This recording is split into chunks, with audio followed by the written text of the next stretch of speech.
Ito po sa ating lahat mga kabuklod ko for today's video.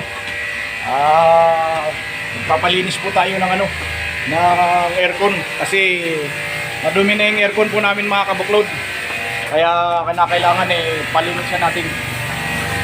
Dito kami naglilinis ng aircon mga kabuklod. Yan. Paglilinis namin ng aircon general po yan, general cleaning po yan. Para kasi wala hong patay-patay ang aircon namin dito mga kabuklod.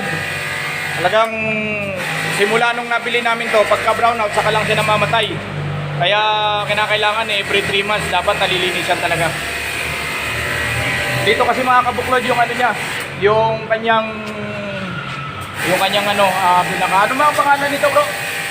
Compressor. Yung pinaka-compressor niya. Oh, dito yan nakalagay. Tapos kinakailangan mga kabuklod, meron din sa ating sariling sariling breaker. Para masaya. Yan, dito kami. At hanggang doon sa loob yan mga kabuklod. Ito tayo sa loob. Kasi nilinisan na nila doon sa loob. Kasi masyadong mainit kagabi. Hindi ko napansin, na pala. Barado na pala yung aircon natin. Kaya nagpalinis tayo. Ayun, mga kabuklod natin, mga fans natin. Napakaganda uli ng ating kapaligiran mga kabuklod. Dito tayo sa loob. Ito.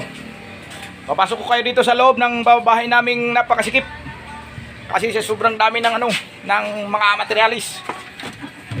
Ito. Dito kami. Ito namin mga kabuklod. Bukad pa lang. Tsing ka lang. Ito nga. Ito, mga kabuklod. Ito na. Ito yung pinaka kwarto namin kasi mainit na eh. Ayan. Inayos ko yung dito, ayan oh.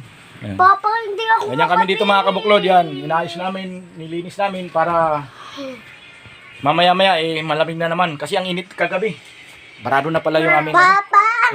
Ano? Yung gamitan ko, sabi ni Mama may bibihis na ako. Mamaya at pagkalinis ng aircon swabe na ang lahat.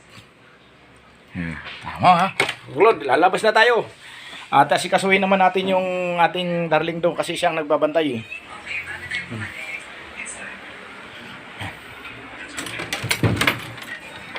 Darling ko, magbabantay muna kami. Hus, maingay masyado mga kabuklod yung pintuan namin. Yan. Ganyan kami dito mga kabuklod.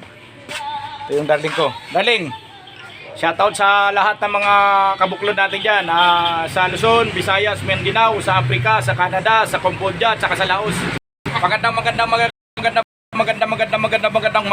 po lahat for today's video.